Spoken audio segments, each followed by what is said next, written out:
Welcome back. We are here to bring you the best bets for UFC Fight Night, Tybur versus Spivac 2. This card has a lot of big underdogs, and the model sees good value in some of them. Let's kick it off with the rematch between Stephanie Luciano versus Talita Alencar. The first fight happened 1 year ago on the Contender Series and ended in a draw. In that bout, Talita was able to control Stephanie on the ground for the first 2 rounds, but was then outstruck 54-9 in the final round. Luciano is 9 years younger at only 24. She is also 5 inches taller with an 8-inch reach advantage. The line at the books has Stephanie as a minus 160 favorite, but the model hardly sees any advantage for her at minus 104. We placed a bet on Stephanie here and hope that she can keep the fight standing this time. The second fight on the prelims is a featherweight bout between Jarno Aarons and Youssef Zalal. They have the exact same record of 14-5-1, but they got there in very different ways. Zalal has much more experience in major promotions and is on his second stint in the UFC. The first time around, he won 3 decisions, then lost 3 decisions, and was finally cut from the promotion following a majority draw. He has since won 5 straight, all finishes, with the most recent being in the UFC once again. Aarons, on the other hand, only has 3 fights in the UFC, losing 2 and winning 1. All 3 of those have gone to the judges. Zalal is a very big favorite here, according to the books, but the model sees it differently, giving Aarons a small edge at minus 150. We wouldn't say that this is our most confident bet, but if Aarons can fight to a decision, the model might just be right. Our first heavyweight fight of the night will see Carl Williams face off against Jonata Diniz. Williams is a decision machine, with 70% of his professional wins and all of his amateur wins going the distance.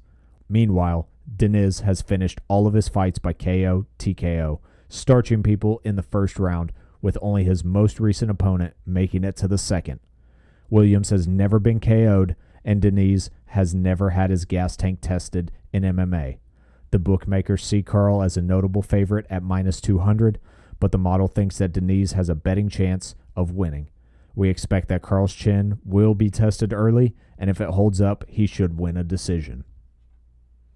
Next up, we have Karol Rosa versus Pannie Kianzad at bantamweight.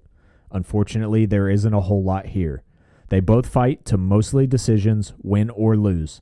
They are both 2-3 in their last 5, and most importantly, they are both Bangkok ready after beating Betch Kohea. Surprisingly, the books have Rosa as a mild favorite at minus 200, while the model is giving Kianzad the small edge at minus 128. We don't have any problem taking the underdog here because we know that the judges are just flipping coins when they make these decisions. Moving over to men's bantamweight, where the 8-4 Grigoriou takes on the 10-4 Toshiomo Kazama. Grigoriou is coming off of a TKO win on the Contender Series last year. He was riding a 4-fight win streak before losing a decision in his first UFC bout earlier this year. Kazama got into the UFC off of a win in Road to UFC Singapore in mid-2022. He has since lost 2 straight fights by first-round KO. Chara Lampos is 4-1 in his last 5, with all of those wins coming by KO, TKO. His odds at the book reflect that, being a moderate favorite at minus 250. We have no idea what the model is thinking here, but it's got Kazama as a small favorite, forcing us to place a bet. With any luck, Toshiomi has trained his chin over the last year and will find a way to give Grigoriou his first submission loss. Kicking off the main card, we are back at women's bantamweight for Yana Santos versus Chelsea Chandler. Yana, at 34, is only 1 year older than Chelsea, but has been fighting for nearly a decade longer. Yana's first fight in the UFC happened before Chelsea's professional debut. Even though Santos is on a 3-fight losing streak, the bookies and our model both see her as a slight favorite. We're going to put money on the line as always and would like to see experience pull through. Our fourth consecutive fight at bantamweight sees Chris Gutierrez fighting the newcomer Quang Le. Le was originally scheduled for a Contender Series bout in September, but was called up early when Basharat pulled out. He has spent nearly his entire professional career in LFA, where he has a record of 7-0. Chris is much more experienced with 27 professional fights and 20 wins. He has been in the UFC since 2018 and has a promotional record of 8-3 with 1 draw. This is a big step up for Lee, and the bookmakers have him as a big underdog. Our model seems to believe that he is up for the challenge and is giving him the slight edge. It would be great for our bankroll if Quang was able to cash as the underdog. The feature bout is a fight between Danny Barlow and Nikolay Veretennikov at welterweight. Barlow is undefeated at 8-0, with 5 of those wins coming by KO TKO. Nikolay has a record of 12-4 with 9 KO TKO finishes.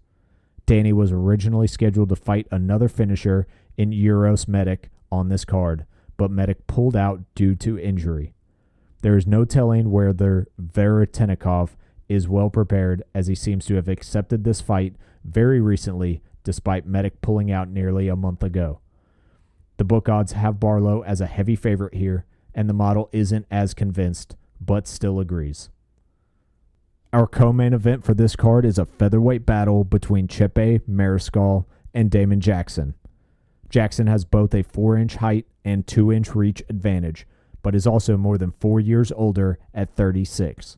He has a ton of experience in major promotions with 15 fights between UFC, PFL, and Bellator. Chepe has only 3 fights in the UFC, but has been fighting UFC caliber opponents his entire career, including a win over Yusuf Zalal in 2019. Chepe is riding a 6-fight win streak, while Damon has gone 3-2 in his last 5. The bookmakers and the model both like Chepe in this fight, but we are going to have to be honest with y'all. Some testing results for this fight were showing it as a true pick'em. Finally, the main event between Marcin Tybur and Sergey Spivac. This is a rematch of their 2020 bout where Tybur was able to secure a unanimous decision victory. Going into the first fight, Tybur was 1-4 in his last 5, losing 3 of those by KO. Sergey was 4-1, with that being his 3rd fight in the UFC. Since then, Spivac has gone 6-2, while Tybur saw a career resurgence going 7-2.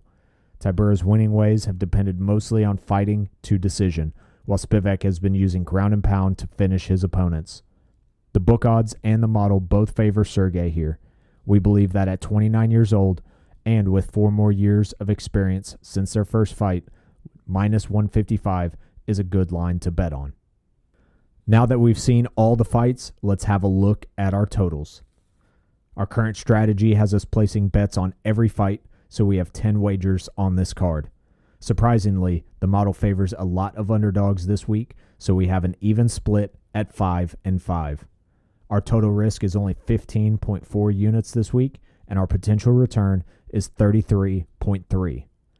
If some of these big underdogs pay, we could see a very healthy profit this week, maxing out at 17.9 units on a perfect card. That's all we've got for you this week. Thank you for watching, and good luck with your bets this weekend. If you enjoy our content, please like and subscribe. We'll see you here early next week with all the results, win or lose.